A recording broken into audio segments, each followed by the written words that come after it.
মসজিদটি তৈরি হয়েছিল এক রাতেই। জিনপরীরা সারা রাত জেগে এই মসজিদ বানিয়েছে। অনেক রকমের কারুকার্যময় অলঙ্করণ ও পুরু দেয়াল গড়তে গড়তে রাত শেষ হয়ে যায়। দিনের আলোয় জিনপরীরা থাকে না, তাই গম্বুজের কাজ শুরু না করেই তারা চলে যায়। অসম্পূর্ণ থেকে যায় মসজিদটি। ঠাকুরগাঁওয়ের প্রাচীন মসজিদ সম্পর্কে প্রচলিত আছে এমনই লোককাহিনী। ঠাকুরগাঁও জেলা শহর থেকে উত্তর দিকে পঞ্চগড় মহাসড়ক ধরে 10 কিলোমিটার এগিয়ে গেলেই ভুল্লি বাজার। সেখান থেকেই প্রায় 3 কিলোমিটার পূর্বে বালিয়া জিন মসজিদ। ঐতিহাসিক এই মসজিদটি জিন মসজিদ নামেই পরিচিত। মসজিদটি দেখতে দেখতে একটু ভেতরে প্রবেশ করতে স্থানীয় সূত্রে জানা যায় এই জিনের মসজিদের নামকরণের গল্পটি।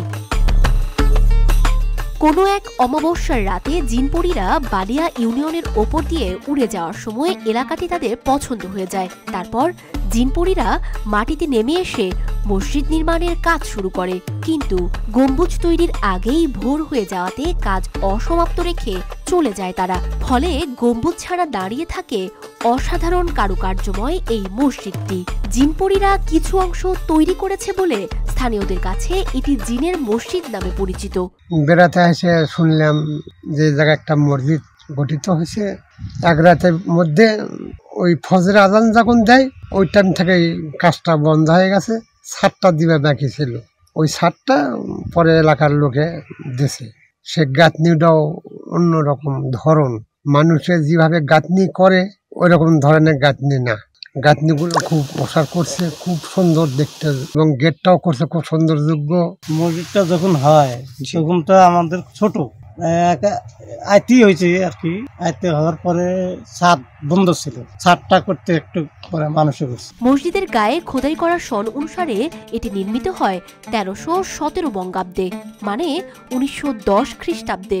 আবার মসজিদের নির্মাতা মেহের বক্স চৌধুরীর কবরেও তার মৃত্যুর সন খোদাই করা আছে 1317 বঙ্গাব্দ। মেহের বক্সের মৃত্যুর সময়েই মসজিদটির বেশিরভাগ কাজ শেষ হয়ে যায়। এখন মসজিদটির বয়স প্রায় 110 থেকে 112 বছরের মতো হবে। জমিদার মেহের বক্স চৌধুরী 19বিংশ শতাব্দীর শেষ ভাগে বালিয়াতে এক মসজিদ তৈরির পরিকল্পনা করেন। এই জন্য দিল্লির আগ্রা মতান্তরে মুর্শিদাবাদ থেকে স্থপতি আনা হয়। মুঘল স্থাপত্যের রীতি অনুযায়ী ডিজাইনকৃত এই মসজিদ তৈরি করাটা ছিল অনেক জটিল ও সময় সাপেক্ষ ব্যাপার। হঠাৎ প্রধান স্থপতির মৃত্যুর ফলে মসজিদ নির্মাণের কাজ থেমে যায়। মেহের বক্স স্থানীয় কারিগরের সহায়তায় পুনরায় মসজিদ নির্মাণের কাজ শুরু করেন, কিন্তু স্থানীয় কারিগররা মসজিদের গম্বুজ নির্মাণে ব্যর্থ হন। 1910 সালে মেহের বক্স চৌধুরী মৃত্যুবরণ করেন। এরপর মেহের বক্সের ছোট ভাই কয়েক বছর পর মসজিদটি নির্মাণের জন্য আবারও উদ্যোগ নেন, কিন্তু নির্মাণ কাজ সমাপ্ত না করে তিনিও মৃত্যুবরণ করেন। ফলে মসজিদটি গম্বুজ ছাড়াই দাঁড়িয়ে থাকে।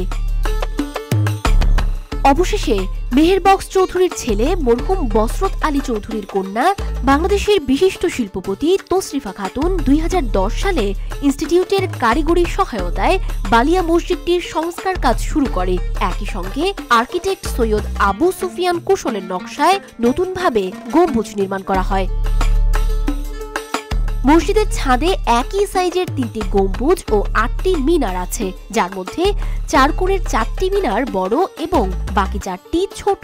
ভিত্তিসহ পুরো মসজিদটি চুন সুরকির মর্টার এবং হাতে পোড়ানো ইট দিয়ে নির্মিত।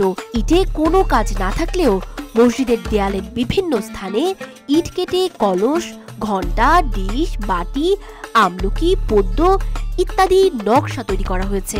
আপনি চাইলে একবার ঘুরে আসতে পারেন জিনের মসজিদে।